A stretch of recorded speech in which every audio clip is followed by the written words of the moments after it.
सासू माँ तरुण और मेनका इन दोनों ने भाग कर शादी कर ली। मेनका मात्र 20 साल की थी और तरुण 25 साल का था।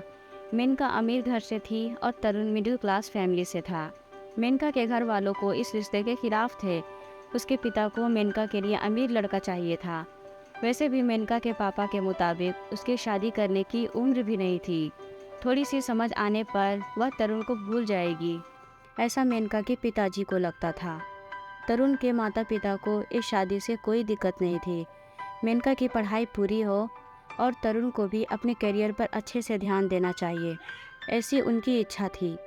बाद में वक्त आने पर वह मेनका के माँ पापा से बात करेंगे, ऐसा उन्होंने तरुण को बोला था। एक बार मेनका और तरुण को बाहर घूमते हुए मेनका के भाई ने उन्हें देख लिया। मेनका को ज़बरदस्ती से घर लेकर गया। उन्होंने मेनका का घर के बाहर जाना बंद कर दिया। लास्ट में उन दोनों ने भागकर शादी कर ली। मेनका के घर वालों ने उसे सारे रिश्ते तोड़ दिए। तुम कभी भी खुश नहीं रहोगी, उसे ऐसी बद्दुआ दी। पर अब जो हुआ सो हुआ। उन्होंने मेनका को बहू के रूप में स्वीकार किया। मेनका और तरुण को लेकर वह मेनका के मायके में भी गए, पर उनके पापा को मेनका का चेहरा देखना भी पसंद नहीं था। पापा के खिलाफ जाने में माँ की हिम्मत नहीं हो रही थी। मेनका के लिए अब मायका पूरी तरह से छूट गया था। धीरे धीरे मेनका का तरुण के घर में मन लगने लगा। अब अपना जो कुछ भी है वह यहाँ पर ही है, यह उसे समझ आ गया। मेनका बड़े लाड़ प्यार से बड़ी हुई है। उसे कोई भी काम की आदत नहीं थी। हमें ही उसे सब कुछ सिखाना पड़ेगा। तरुण की माँ को यानी मेनका की सास को पता था सब कुछ अच्छा चल रहा था, पर शायद किस्मत को कुछ और ही मंजूर था। उसकी शादी को जैसे तैसे 1 साल हुआ था और एक एक्सीडेंट में तरुण दुनिया छोड़कर चला गया। सभी पर दुख का पहाड़ टूट पड़ा।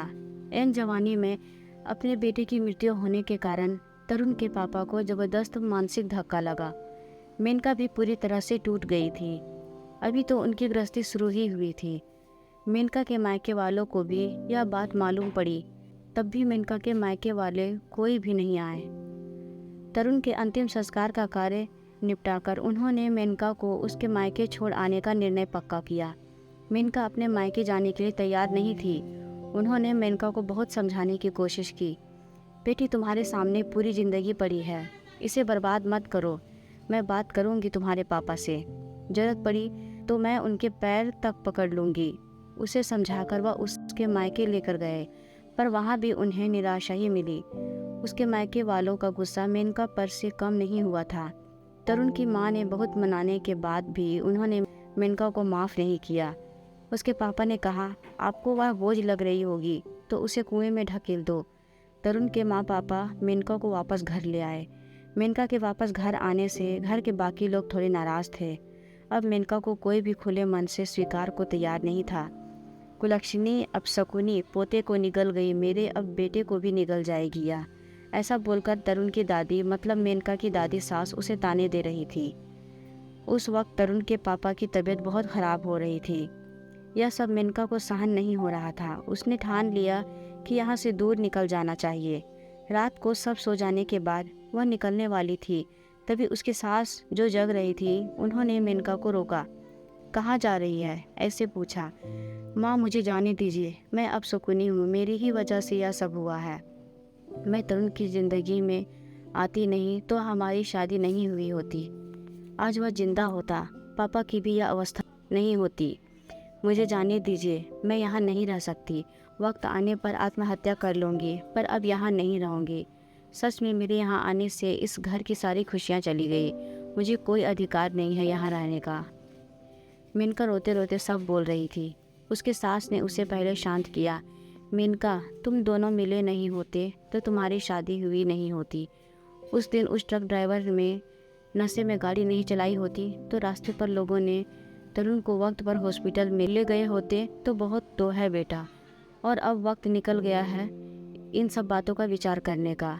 तरुण तो मेरा बेटा था, मेरी क्या अवस्था हुई होगी इन सब में। एक बार तो विचार किया क्या तुमने? पूरी ज़िंदगी है, किसी के चले जाने से ज़िंदगी नहीं रुकती। यहाँ से ज़्यादा तुम वहाँ पर रहोगी, क्योंकि वहाँ तरुण की यादें तुम्हें हमेशा दुख देगी, ऐसे में सोचती थी। पर जाने दो, जो हुआ सो हुआ। अब तुम तुम्हारी पढ़ाई पूरी करोगी, मैं हूँ तुम्हारे साथ, और इनकी चिंता करने के लिए मैं हूँ ना। सिर्फ तुम्हारा साथ चाहिए मुझे बेटा। इस सब में तरुण के जाने से हर कोई परेशान था। हर किसी का बोलने का तरीका अलग हो गया। तुम्हारा दुख मैं अच्छे से समझ सकती हूँ, पर अब तुम्हें संभलना होगा। लोगों का क्या बोलना नज़रअंदाज करना होगा। तुम्हें मन लगाकर पढ़ाई करनी होगी। तुम कोई भी गलत फैसला नहीं लोगी, इसका मुझे वचन दो। मैंने मेरा जवान बेटा गंवाया है और अब बेटी को नहीं खोना चाहती। इसको बातें सुनकर मेनका को रोना आया। उसने सास को गले लगाया। माँ, मैं कहीं नहीं जाऊंगी आपको छोड़कर। आप जैसा बोलोगे वैसे ही मैं करूंगी।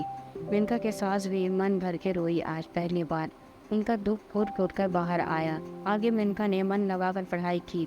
बहू नहीं, वह उस घर की बेटी बनी। बहुत सारे ताने बुरी बातें सुने उसने। हर एक राह पर उसके सास उसके साथ थी। वो दोनों एक दूसरे की ताकत बनी। मेनका IAS अधिकारी बनी। अब उसे दोष देने वाले लोगों का मुंह बंद हो गया। मोनिका के मायके के वालों को ये खबर पता चली। उसके पापा के सिवाय मायके के बाकी लोग उसे पूछने लगे थे। सास ने अच्छा जोड़ीदार चुनकर मेनका की दूसरी शादी करवाई। शादी के बाद भी मेनका अपनी इस माँ को कभी नहीं भूली। अंतिम काल में भी मेनका रात का दिन करके सेवा में हाजिर होती थी। सास के रूप में मेनका उसकी ज़िंदगी हरे अर्थ से जीना सिखाने वाली माँ उसे मिली थी। पर सच में मेनका के सास की जैसी ऐसी कितनी समझदार औरतें इस समाज में हैं, जो एक चौखट से बाहर जाकर सोचती है और दूसरों का आधार बनकर इनका जीवन सफल बनाती है। दोस्तों, इस कहानी के बारे में आपकी क्या राय है, कमेंट करके ज़रूर बताइएगा हमें।